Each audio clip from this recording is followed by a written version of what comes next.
Uma China que cresce menos não é dizer que é uma China que consome menos. Isso é um ponto importante quando a gente olha para o mundo. Tá?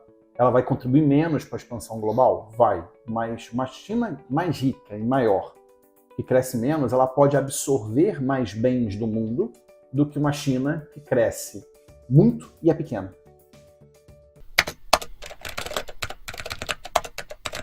Lívio, primeiro eu queria te cumprimentar por você ter sido escolhido como principal analista ocidental de China pela Bloomberg. Isso é uma coisa extremamente relevante para o IBRE, de ter uma pessoa com a sua qualidade no quadro dos pesquisadores da economia aplicada. Eu queria te fazer uma pergunta sobre a China especificamente, sobre o crescimento chinês. Deve ser menor, esse ano ainda deve ser por volta de quase 5%, o ano que vem provavelmente deve ser um pouco menor. E esse menor crescimento, o que pode trazer de impacto no mundo e especialmente no Brasil. E por que a China, de certa forma, está crescendo menos? Tá, deixa eu começar pelo final, Cláudio. Primeiro, obrigado pelas palavras do IBRE, é importante para a gente também. Estruturalmente, a velocidade de crescimento dessa economia decai.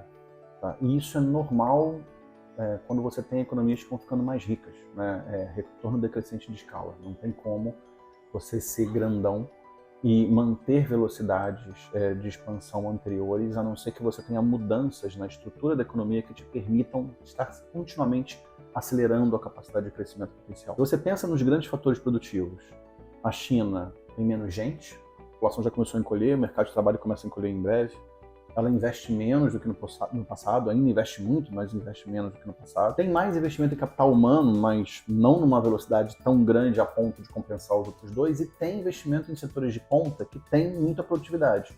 Mas são setores, não é a economia como um todo. Então, quando você junta isso tudo, você tem vetores que são positivos do lado de produtividade de capital humano e vetores que são negativos do lado de investimento físico e mercado de trabalho.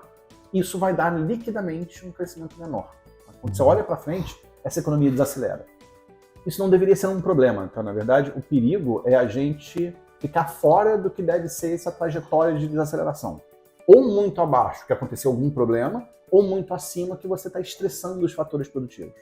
Tá? Então, eu acho que esse é um ponto importante da mensagem.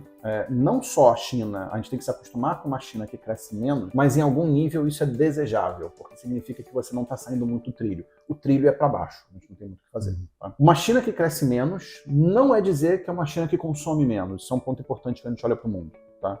Ela vai contribuir menos para a expansão global? Vai. Mas uma China mais rica e maior, que cresce menos, ela pode absorver mais bens do mundo do que uma China que cresce muito e é pequena. Tá? Então, a gente tem que mudar em algum nível esse debate do cacuete que todo mundo tem de pensar em crescimento de PIB e começar a pensar em crescimento da absorção, que é tamanho versus variação de PIB. Continua sendo um player muito relevante? Continua. Continua sendo a segunda economia do mundo, em algumas métricas a primeira? Continua. Continua incomodando o Ocidente? Continua. A contraposição que a gente tem entre China e Ocidente, ela não deve ser entendida como uma contraposição entre governo chinês, governo americano e governo alemão. Ela é uma contraposição de modelos de desenvolvimento. Ela é uma contraposição de estados, não é uma contraposição de governos. Tá? Então, todo esse cenário que a gente começa a ver de maneira mais complicada a partir da pandemia, ela começa um pouquinho antes, na verdade, mas tem a guerra comercial que começa antes da pandemia e depois a pandemia desgarça as relações, esse cenário veio para ficar. Tá? Então, isso é um pouco invariante, inclusive, de quem ganha a eleição americana. Tá? Como eu disse, é claro que com o Trump vai estar mais evidente, porque vai ser mais histriônico, vai ser mais vocal.